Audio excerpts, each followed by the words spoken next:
Vancouver. You feeling good? Say yes. Let's hear it loud. Yes. Oh, great things happen when we say yes. All the good things in life actually happen when we say yes. And that's kind of what I wanted to talk to you guys about today, and I'm really honored to be here and say hello to you. As you heard, I am a politician, and that's okay. Politics, and it's had every reason to have a bad rap, and it's not just the politician's fault. And that's kind of what we're going to talk about. We're going to talk about how we're going to fix our broken politics. But you see, we have this thing called a participatory democracy. It requires you to participate. And there's an old saying in politics, is if you are not at the table, you're on it. And so that's what a group of us started to talk about last spring.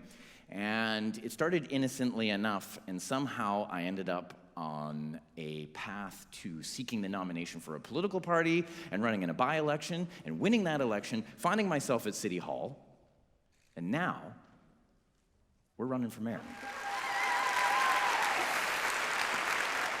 Flattery will get you everywhere. Thank you.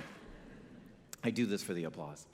No, this is a wonderful experience, and it started by saying yes. And so, I probably, as you heard in my biography, had worked in back rooms of politics before, and probably have been guilty of all the things that are broken about politics.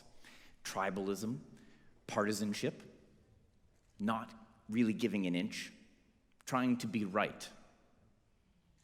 These are the things that I found myself exasperated with last year, and a group of friends and I, we started talking. We said, okay, how do we fix it? How do we actually functionally fix it? And so that's what I want to get to. I'm going to come back to it. But first, to understand it, we have to talk about the context. So the context is that we live in a time, and I don't need to tell you this part, politics is really messed up in this day and age. It's really messed up in this day and age. I think that if most of you have friends across a political spectrum, ask yourselves if, could at a dinner party, could I sit in this day and age, someone who identifies as a conservative or a New Democrat, could I sit them at the same table? And then we'll ask ourselves, and if you identify in any way with those political parties and those particular partisanships, you ask yourself, when I hear somebody is not a part of that party that I prescribe to, what do you think about them? What's your immediate reaction? Do you question their ethics? Do you question their character? I think we do.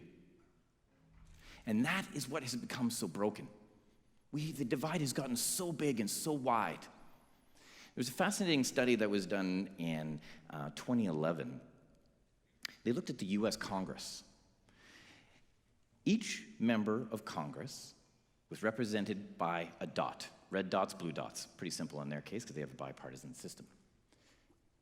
Linkages, lines, degrees of thickness linked in between them. In 1949, it's a really beautiful design. It's like all the red dots and blue dots are kind of mixed in together, and they're all intertwined, and they're all touching each other. By the time you get to 2011, they're like this.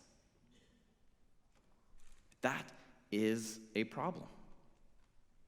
We are not talking to one another, and we're not willing to talk to one another. American system is a good system to look at.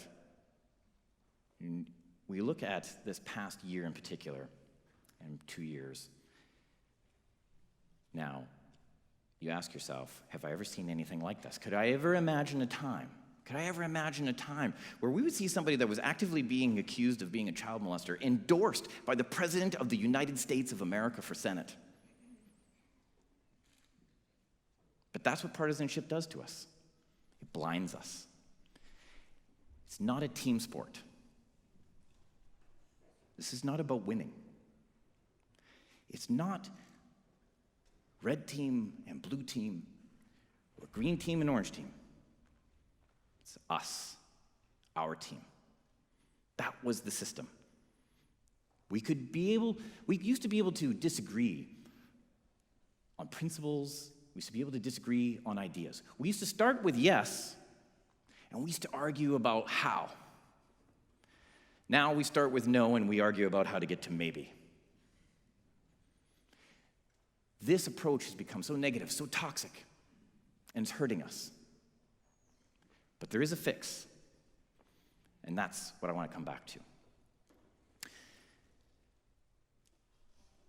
There are 4 principles and some discipline required. The first principle is we need to take the good ideas, all of them. Right now we live in this weird time where parties are taking positions on issues because the other party took a position on it first, and I need to take the opposite position of it. We need to take all the good ideas. Empirical evidence matters. Facts are not subjective, and no, when a PhD and a university goes out there and tells you, we did an empirical evidence study, a guy on Twitter with an avatar is not a counterweight to that.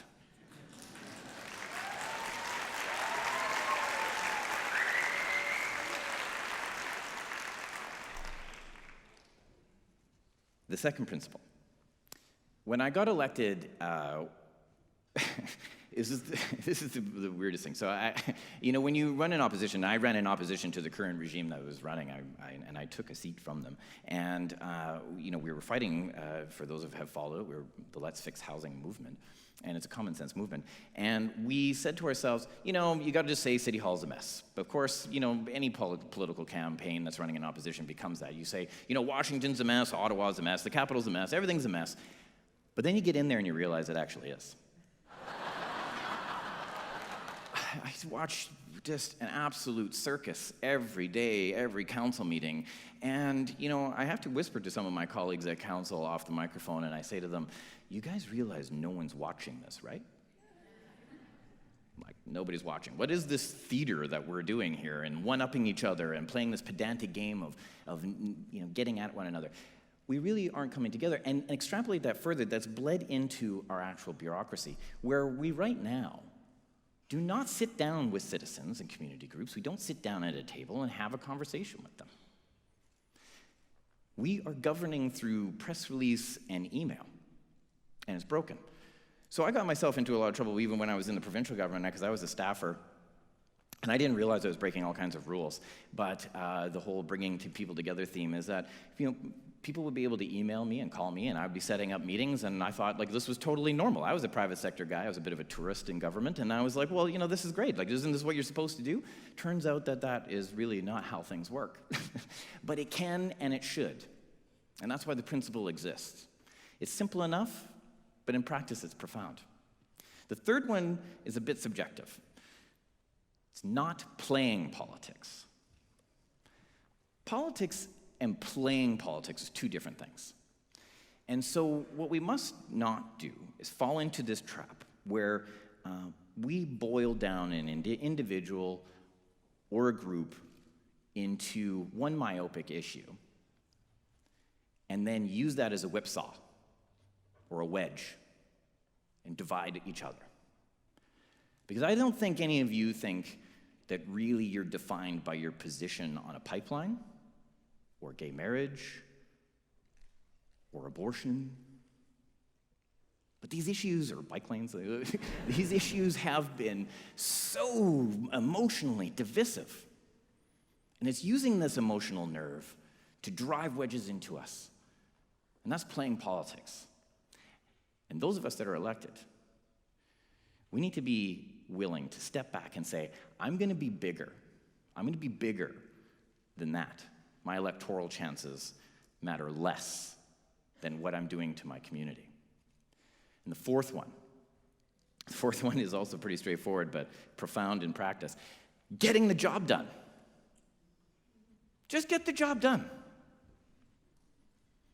Yesterday,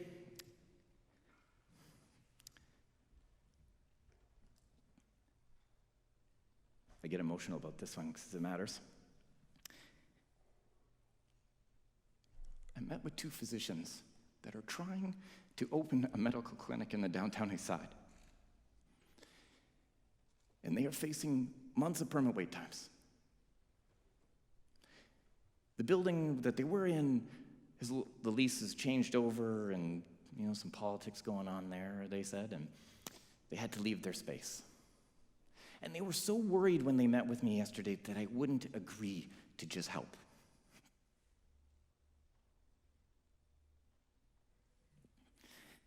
The problem is that this is what we're doing. This is how we're acting in government. So I said to myself last year, after witnessing other stories like this, that we could do better. And so we tried. So as you heard, I stepped up, I ran for office, and I put my name on the ballot and I put myself out there. And now it's time for you to do the same. Because that's the solution, the real solution. This is the promise. The promise is that we are not going to solve it alone. There's no Superman. There's no other adults that are going to come in. We are the adult supervision.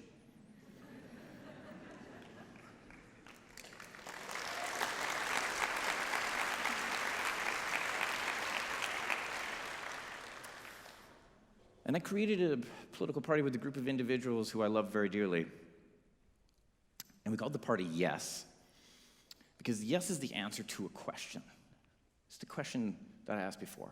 Do you accept? Do you accept that it's you and me? Do you accept that it's us? Do you accept that there's no one else? And it's our job to bring people together, to take all the good ideas, to not play politics and get the job done. So do you answer that question, yes or no? Yes. So that's our promise that I'm making to you, and I'm doing my part. I've had a hell of a year. For those of you who followed the story, we've had to stick to our principles, and we've had to fight the system, and we've had to disrupt politics as usual because we truly believe in this. And it's time to truly believe in things again. It is time to truly believe in things again. It's not about winning. It's not about winning. It's about not just getting the job. It's about doing the job.